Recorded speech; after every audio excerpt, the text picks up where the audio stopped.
बिस्मिल्लाहिर्रहमानिर्रहीम। हमारा आज का टॉपिक है कैरेक्टरिस्टिक्स ऑफ लीगल राइट्स। तो लीगल राइट्स की क्या खसूसियात हैं वो आज हम पढ़ते हैं। तो इसमें क्वेश्चन बनाए गए हैं, define legal rights, discuss the essentials of legal right, explain with illustration the objects of legal right और define legal rights, explain its essential characteristics. तो इसका इंट्रोडक्शन देखते हैं। इंट्रोडक्शन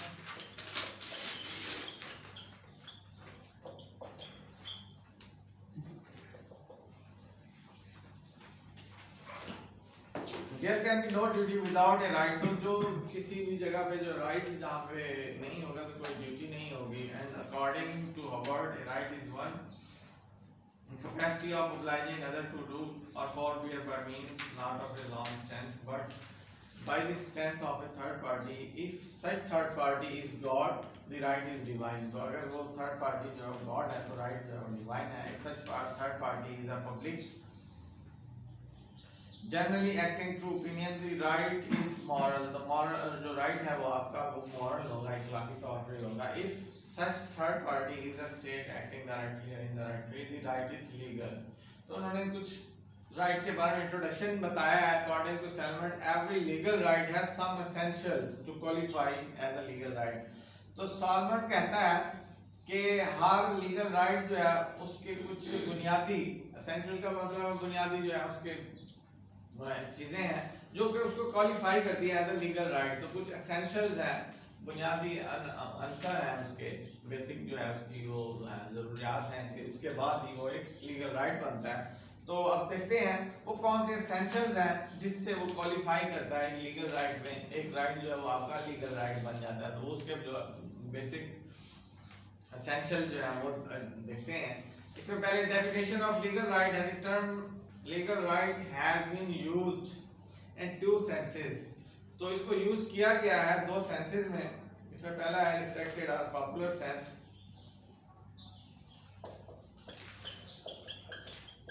डेफिनेशन को भी दो सेंसेस में बताया गया है।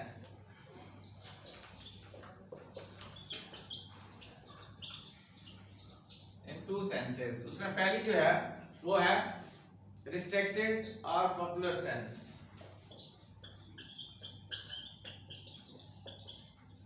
रिस्ट्रिक्टेड, रिस्ट्रिक्ट करना या पॉपुलर, जो मशहूर सेंस है वो पहली पॉपुलर सेंस। तो according to Gray a legal right is that power which a man has to take a person और पर्संस डू कुछ करना है या किसी काम से रोकना जो है, पर्संस डू और रिफ्रेन। इसके अंदर रिस्ट्रिक्टेड में कुछ करना है, डू और रिफ्रेन।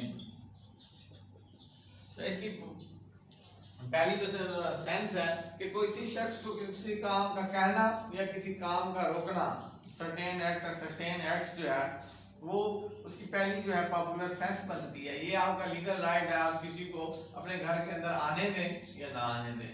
तो इसमें है डू या रिस्ट्रेन। ये आपके पास एक पावर आ गई है, इसको लीगल राइट का नाम दिया। आप अपनी जमीन पे खड़े हैं, आपकी मर्जी है किसी को आने दें किसी को ना आने दें, आप अपनी जगह से किसी को गुजरने दें किसी को ना गुजरने दें। तो ये इसकी पहली सेंस है लीगल राइट की, जिसमें उन्होंने रिस्ट्रिक्टेड का लफ्ज इस्तेमाल किया है और पॉपुलर सेंस भी इसको ही कहा है। तो so far as the power arise from society imposing a legal duty upon a person और पर्सन। तो इसी तरह की पावर जो है वो पैदा होती है सोसाइटी के अंदर कि आप जो है किसी के ऊपर जो है जिम्मेदारी डाल देते हैं कि आपने ये काम करना है या इस काम से बाहर रहना है। तो वो जो है आपका एक लीगल राइट है। आप किसी भी सोसाइटी में प्रेसिडेंट बन गए हैं तो आपने कुछ अच्छे काम भी उसको कह देने हैं, तो किसी बुरे कामों से भी रोकना है कि भाई सफाई का ख्याल करना है, तो आप उनको रोक सकते हैं कि भाई यहाँ पे सफाई नहीं कर सकते, आप यहाँ पे जो है कचरा नहीं फैला सकते, ये सफाइयाँ करनी है आपने। तो आप किसी को रोक रहे हैं कि यहाँ पे जी कूड़ा करकट मत फेंकें, तो वो नहीं फेंकेंगे। तो कोई भी काम है जैसे किसी चौकीदार को लगा देना कि आप सिक्योरिटी पे बैठे और किसी को भी जो है अंदर ना दें। तो ये उसकी पहली सेंस है। इसके बाद अकॉर्डिंग टू जस्टिस होम्स, तो होम्स भी जो है कुछ उसने भी व्यूज दिए हैं लीगल राइट के। तो लीगल राइट उसमें उन्होंने भी रिस्ट्रिक्टेड और पॉपुलर सेंस के अंदर अपने व्यूज दिए हैं कि A legal right is nothing but a permission to exercise certain natural power and upon certain conditions to obtain protection, compensation, restitution, compensation by aid of public force. तो public force के जरिए से जो चीज हासिल की जाए, प्रोटेक्ट की जाए या कंपनसेट हासिल किया जाए, वो भी इसी फर्स्ट सेंस के अंदर ही आता है। ये एक नेचुरल पावर है जिसके अंदर कुछ कंडीशन हैं, कुछ चीज़ों के हासिल करने की, प्रोटेक्शन को हासिल करने की, ये रेस्टिट्यूशन बहाल करने की और कंपनसेशन या किसी से मुआवजा वसूल करने की जो राइट्स पैदा होते हैं उनको भी bye add of public force, उनको भी लीगल राइट का नाम दिया गया है। तो इसमें दूसरी सेंस जो है, नंबर 2 सेंस जो है वो वाइडर सेंस कहलाती है, वो इससे थोड़ी सी वाइडर है।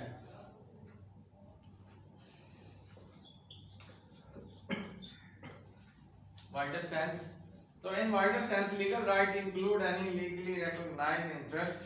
तो वाइडर सेंस में लीगल राइट जो है उसमें वो शामिल है जो रिकॉग्नाइज इंटरेस्ट है, आपके जो भी इंटरेस्ट रिकॉग्नाइज कर दिए गए हैं, कानून ने शनाख्त कर दी गई है कि ये भी आपका राइट है, तो वो आपके लीगल राइट्स होंगे। इंटरेस्ट जो है आपका रिकॉग्नाइज कर दिया है तो वही आपके लीगल राइट्स होंगे, whether it's correspond to a legal duty और नॉट, उसमें कोई भी ड्यूटी हो या ना हो, लेकिन आपका एक इंटरेस्ट उन्होंने रिकॉग्नाइज कर दिया तो वो आपका लीगल राइट बन जाता है। इट इज एन एडिशन और benefits conferred upon a person by a rule of law. तो ये एक एडिशन है या बेनिफिट्स है जो आपको अता किया गया है, पर्सन को अता किया गया है by a rule of law, कानून के जरिए से जो है कुछ आपको अता करना भी लीगल राइट्स कहलाता है। जी आपका ये हक है कि आप पूरा पाकिस्तान घूमें फिरें, ये आपको एक लीगल राइट दे दिया स्टेट ने। तो ये एक वाइडर सेंस है जिसमें आपको कुछ चीजें अता कर दी गई हैं। जो ही आप पैदा हुए आप अपने बाप की जायदाद के वारिस बन गए, तो ये चीजें खुद ब खुद आपको अता हो गई, कन्फर्ड हो गई। तो इसीलिए ये कुछ वाइडर सेंस में लीगल राइट्स हैं जो खुद ब खुद आप कोई काम करें या ना करें, आप उसमें जो है किसी भी कुछ इंटरेस्ट के हकदार बन जाते हैं। जिस इंटरेस्ट को रिकॉग्नाइज किया गया उसमें सबसे पहले इनहेरिटेंस को रिकॉग्नाइज किया गया कि जो भी जो है की औलाद पैदा होगी वो अपने बाप की विरासत की हकदार होगी। तो इसी सेंस में ही उन्होंने कहा है वाइडर सेंस में। तो अब एसेंशियल्स हैं, इसके एसेंशियल्स वो देखते हैं वो क्या है। Essential characters of legal rights.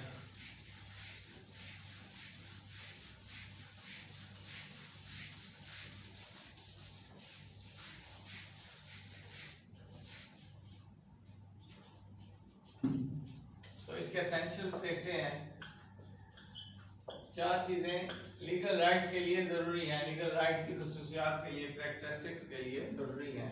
तो essentials characteristics of legal rights according to Salmond there are 5 characteristics और एसेंशियल्स एलिमेंट्स।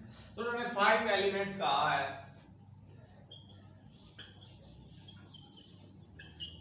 एलिमेंट्स या एसेंशियल्स हैं या कैरेक्टरिस्टिक्स हैं। तो ये 5 किस्म की हैं। तो according to Salman there are 5 characteristics are essential elements of legal rights, though according to others such as Keaton and Holland there are only 4 characteristics। तो कुछ jurists जो है जिनमें केटॉन है और हॉलैंड है वो जो है इसको 4 characteristics कहते हैं। as far as title to them is the only source of right। तो इनको जो है टाइटल के हिसाब से जो है ये source of right and so not characteristics, तो उन्होंने इनको कैरेक्टरिस्टिक नहीं कहा, ये सोर्स ऑफ राइट है। तो पहला जो सोर्स है, पहला जो आप देख रहे हैं, पहला जो एसेंशियल है कि ये चीज जरूरी है, वेस्टेड इन पर्सन।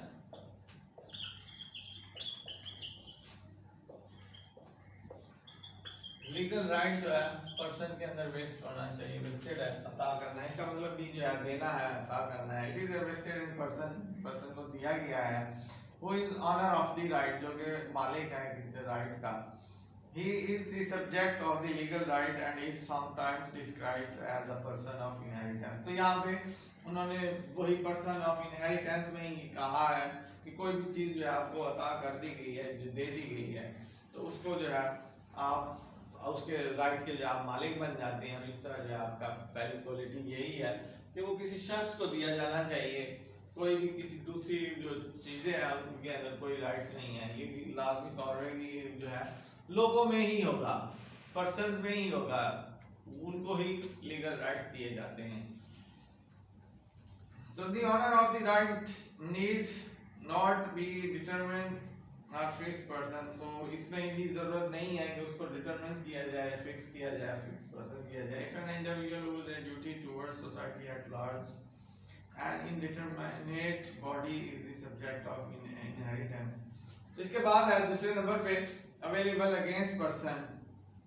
तो ये राइट भी हमें अवेलेबल होता है किसी दूसरे शख्स के खिलाफ, अवेलेबल अगेंस्ट पर्सन। आपके पास जो भी राइट है वो किसी दूसरे शख्स के खिलाफ ही आपको अवेलेबल है। आपके पास जो भी प्रॉपर्टी है वो आपको बेचने का या खाने का आपका राइट है, तो वो ये दूसरे के खिलाफ है। वो आप उससे चोरी करेगा या छीनेगा तो वो उसको पनिशमेंट होगी। तो इसीलिए available in against person, available against person. तो it is available against a person who is bound by the correlative duty to respect the right। तो ये उसकी ड्यूटी में शामिल है, उसकी इब्तदाई ड्यूटी में, या उसकी जो है correlative कहते हैं निस्बन ड्यूटी, जो भी आपकी ताल्लुक है इस बेस पे जो उसके पास ये ड्यूटी है कि वो आपके राइट की रिस्पेक्ट करे। हाँ भाई ये उसकी चीज है, जो चीज भी आपको पता चल जाए, ये बुक है या कोई पर्स पड़ा हुआ है, आपको पता चल जाए कि यार ये फलां बंदे का पर्स है, इसके अंदर जो भी चीजें हैं उसकी ही मलकियत है, तो ये आपको उसमें इख्तियार नहीं है कि आप उसमें से चीजें निकालें और मर्जी से खर्च करें। इसीलिए अवेलेबल अगेंस्ट ए पर्सन है ये राइट। इसके बाद नंबर 3 पे है कंटेंट ऑफ राइट। नंबर 3 पे है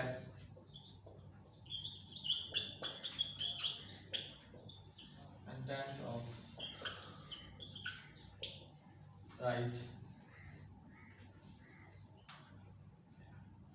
अच्छा, ऊपर वाला से देखते हैं दोबारा। It is available against a person who is bound by the correlative duty to respond that right such a person is called the person of incidence. मौके का शख्स भी हो सकता है, उसको कहा जा सकता है जिसके खिलाफ जो है ये आपको राइट हासिल है, और the subject of the duty, जो ड्यूटी के ऊपर आपने जिसको लगाया है तो उसके खिलाफ ही आपके पास राइट है। इसके बाद content of right, another essential element of a legal right is its content और substance. It may be an act, ये एक एक्ट भी हो सकता है, which a person bound by the duty, जो कि एक शख्स जो है बाउंड है, ड्यूटी बाउंड है कि उसने वो काम करना है, हैज टू डू, और इट मे बी फॉरबेरेंस, तो वो फॉरबेरेंस भी हो सकता है, उसने बर्दाश्त भी करना है on his part in favour of the person entitled to the right. तो ये जो है कंटेंट्स ऑफ राइट जो है उसमें दो चीजें उन्होंने बताई हैं, एक्ट टू डू और मे बी फॉरबेरेंस, तो उसको बर्दाश्त करने का भी उसमें राइट रखा हुआ है। आपने कोई भी राइट रखा है, आप उसको ड्यूटी पे रखते हैं, ये आपका राइट है, और उसने वो इसी चीज को जो है वो आगे चलाना है कि ठीक है जी मुझे उसने जो डायरेक्शन देनी है मैंने उसको फॉलो करना है या उसके ऊपर चलना है। तो आगे है ऑब्जेक्ट ऑफ राइट, नंबर 4 पे है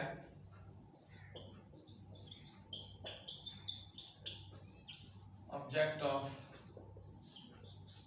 राइट का कोई मकसद होना चाहिए। उन्होंने ये कहा है ऑब्जेक्ट ऑफ राइट कि एक्ट ऑफ फॉरबेरेंस जो है आपका जो एक्शन है, एक्ट है, या उससे परहेज करना। फॉरबेरेंस है परहेज करना, relate to something which is designated the object or subject matter of the right, जो के डिजाइन किया गया ऑब्जेक्ट। ये ऐसे ही है, आपने यहाँ उसको जो है वो काम करना है या उस काम से परहेज करना है, किसी काम को रोकना है, करना है, किसी को डायरेक्शन देनी है कि हमने ये काम करना है ये काम नहीं करना है, तो ये चीजें जो है ऑब्जेक्ट है इसके राइट के। तो ये ऑब्जेक्ट होंगे तो वो आपका एक लीगल राइट बनेगा। अगर ये ऑब्जेक्ट नहीं है, आपके पास ऐसी कोई पावर नहीं है कि आप किसी को कोई काम कह सकते हैं या उसको रोक सकते हैं, तो आपके पास कोई लीगल राइट नहीं है।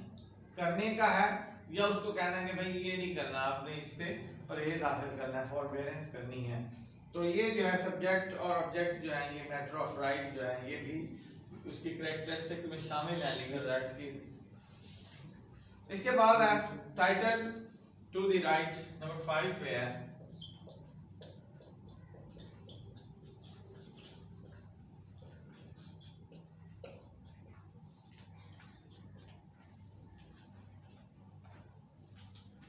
Another essential element of legal right is the title to the right. Fact must show how the right vested in the honor of the right.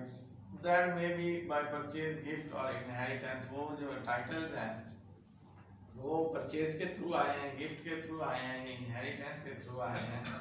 वो जो फैक्ट्स हैं वो शो होने चाहिए, जिससे आपको शो होने चाहिए हाउ द राइट वेस्टेड, कि कैसे ये आपके पास राइट आया है। तो यही चीजें जो है हमारा कानून भी पूछता है, यहाँ भी आपके पास इतना पैसा कहाँ से आया है, तो आपने उसका जो है अपना वो बताना होता है कि ये पैसा मेरे पास कहाँ से आया है। अदरवाइज वो भी आप फिर भी गिल्टी हो सकते हैं। आप इतना पैसा रख के बैठे हों और कोई आपसे पूछे और आपकी वजाहत ना दे सके, फिर भी आप गिल्टी हैं।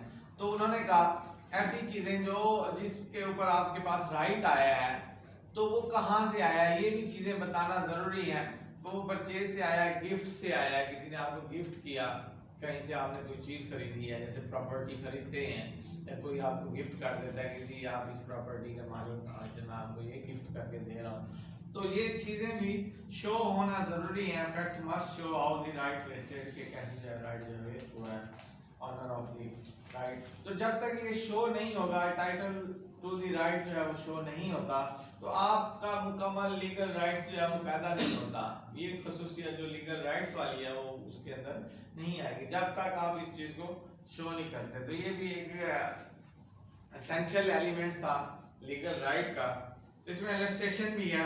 A man buys a house from another, तो एक शख्स जो है घर खरीदता है दूसरे शख्स से।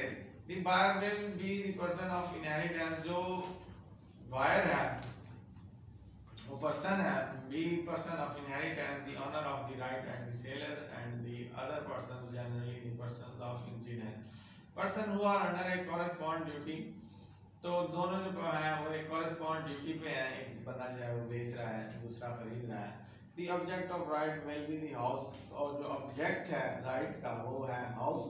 The contents of the right is forbearance, जो contents हैं right के वो forbearance है और non interference है with the exclusive use of the house। तो मुकम्मल तौर पे घर के इस्तेमाल में जो है जो contents हैं वो है कि इसमें कोई interference ना करे और इस घर से जो है दूसरे लोग जो है वो परहेज करें, बाहर साइड पे इसके राइट को ना छेड़ें कि उसका घर है भाई, ये उसके नाम पे उसका घर है। तो किसी और को इजाजत नहीं है कि वो अपना कोई लीगल राइट इस्तेमाल करे। तो जो शख्स खरीदता है उसके पास राइट आ जाते हैं, जो बेचता है वो अपनी इनहेरिटेंस शो करता है। तो ये उसकी इलस्ट्रेशन है। The title to the right is found in the fact of the sale। तो जो टाइटल टू राइट है वो वहां पे मिलता है जहाँ पे वो खरीदो फरोख्त होती है। सेल ऑफ द हाउस से ही वो फैक्ट जो है नंबर 5 वाला जो टाइटल है वो शो होता है कि ये कहाँ से है। तो वो सेल से उसने खरीदा है ये घर। तो यहाँ पे वही जो 5 खसूसियात हैं उसी एक ही इलस्ट्रेशन के अंदर उन्होंने बता दी हैं। तो ये हमारा आज का टॉपिक था। तो कल इंशाल्लाह हम नेक्स्ट टॉपिक पढ़ेंगे, इसको मजीद आगे कंटिन्यू करेंगे इसी टॉपिक को। इसमें